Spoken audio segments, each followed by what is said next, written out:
Good morning, El Rodeo Eagles and parents, and welcome to September. As a school, we've been working on a lot of new things as a staff. We've actually, in our staff meetings, been talking a lot about curriculum and how we can improve our instructional program. And one of the things we've been talking about is a concept and an idea called learning targets. And I am here today with one of our super dynamic teachers, Miss Leitner, first grade teacher. And she's going to tell you a little bit about learning targets and how she uses them in her classroom. Well, good morning. Thank you so much for having me, Mr. Allen. Clear learning targets shift us, the teachers, away from the actual teaching and focusing more on what the students are learning. Targets give students a sense for where the unit is going.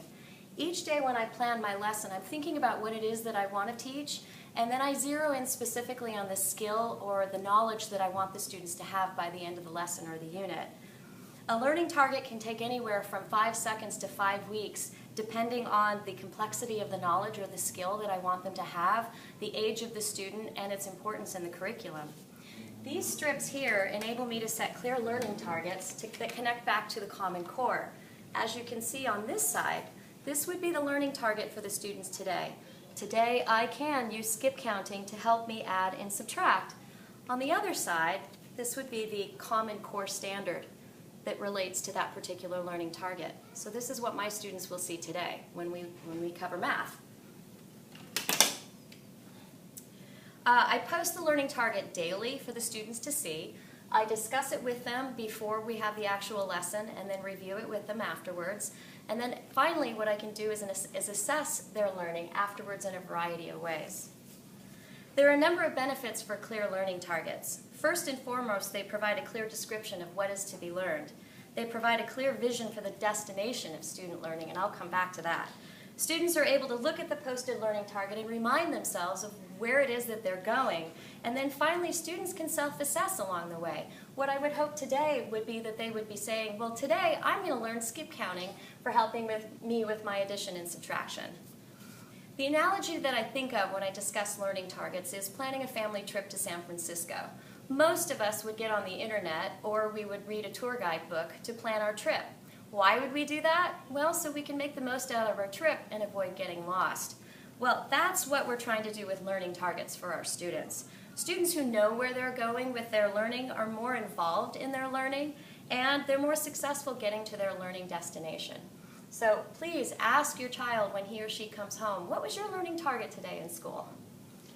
Thank you so much, Ms. Leitner, and I have to tell you what's exciting about this. We started talking about learning targets, and literally 100% of the classrooms at El Rodeo, from kindergarten to 8th grade, are using learning targets every single day. They are posted. Some people have little targets that look like this. At the middle school level, they have targets with a pencil in the middle, but they're all using learning targets so that when your child comes home and you say, what did you learn today? They say, I don't know, nothing. Actually, ask them this. What was your learning target today in math? What was a learning target that you had today for reading? And listen what they have to say after that.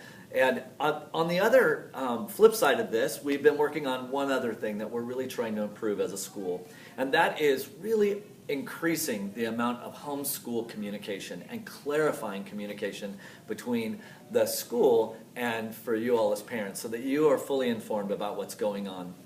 The PTA board meeting just met last week, and we had a long discussion about this. So here were some of the things that came out of that discussion. We actually will start a monthly email from me. So I'm going to put it together today, and at the beginning of every month, I'm going to send home an email through the PACE system, and it will actually say important information or important dates for the next 5 weeks at El Rodeo. And it will have everything from picture day to awards assemblies to everything that's important and pertinent that you need to know as a parent in order to serve your child as they come to school. So that'll be the first thing. The second thing, I cannot emphasize enough how important it is that you all register and get onto the email system for the El Rodeo Weekly Roundup. That roundup has tons of information, including these principals messages. The next thing is our website is a great resource. Go to our El Rodeo website and you will find tons of resources, flyers, information, and things that are pertinent to our school every single day. And then One of the things that we're really trying to do is limit the number of paste messages that you all are receiving, because we get it, guys. You can have email fatigue, too many emails from the school, and everybody just starts hitting delete every time they see it coming up. So we're really trying to limit it and make sure that when we do send an email, it's pertinent and important. So check out the message line on your email when it comes in, and if it says important information from El Rodeo, you know that that's definitely an email to open. I just want to say thank you all so much for your continued support. It's been a great opening of school, and we're loving this year. We're having a great time, and until next time, happy trails.